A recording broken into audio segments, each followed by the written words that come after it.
I need you to imagine him cleaned up, in decent clothes, expensive clothes.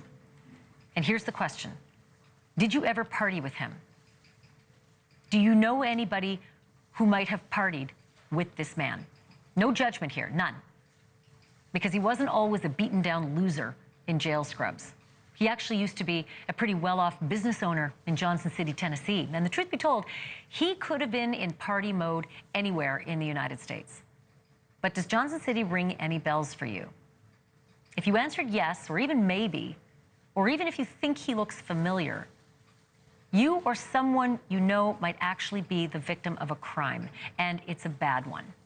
Because his name is Sean Williams, and he is a very, very bad man.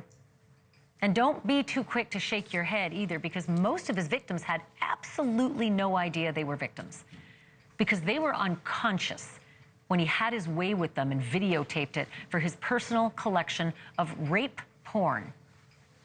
You might remember Sean Williams from the manhunt that we covered last year when he broke out of a jail van without the driver or the guard even noticing. What? The guy who was wanted for the videotaped rapes of more than 50 unconscious women. He was convicted this morning, P.S., on 3 federal counts of enticing a minor to engage in sexually explicit conduct for the purposes of child pornography. It's a long charge, but the deliberation wasn't. The videos in the case were appalling. The jurors were forced to watch him raping mothers and their babies. Sean Williams is on camera raping unconscious women and their unconscious children, aged 7, 4, and 9 months old. 9 months old. So maybe it's really no surprise that a jury deliberated all of 25 minutes after a one-day trial and found him guilty across the board. It seems that that was Sean Williams' MO, drugging his victims and raping them on camera and saving the videos on flash drives, which leads me back to you. He has yet to face charges for most of the rapes, the 52 unconscious victims who were found on those flash drives. And it is quite possible that's because cops just don't know who many of the women are. Could somebody watching tonight be one of them?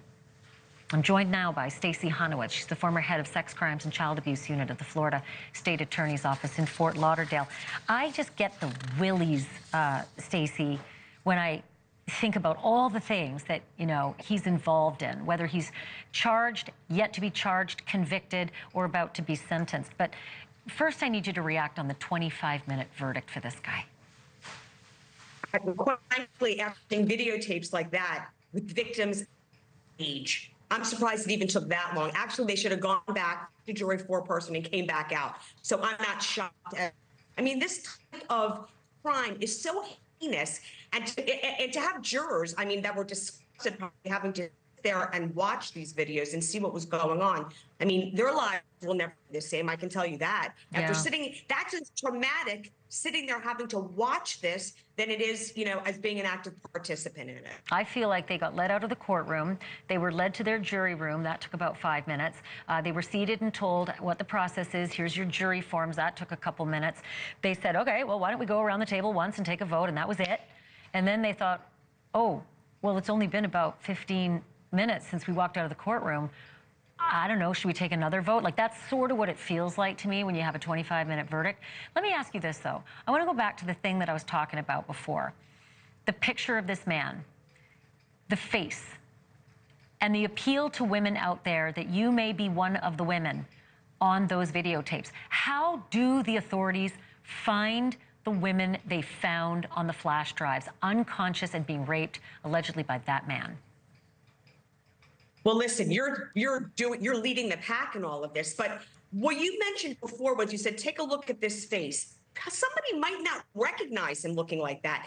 The police, the feds, everybody has to get this out there. I mean, if I had a case like this, and I did have a case like this, the police sent press releases out every single day. On the news, every single night they showed a picture. Same type of thing. The picture that they had was him in custody and he was kind of beaten up. Didn't look the same way as when he raped these women or when they met him. So they had a picture of him all cleaned up, not in a jail outfit.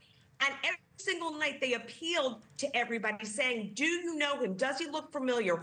Come forward. You can be anonymous. Thanks for watching. Go to joinnn.com to find NewsNation on your screen. And don't forget to click the red subscribe button below to get more of NewsNation's fact-driven, unbiased coverage.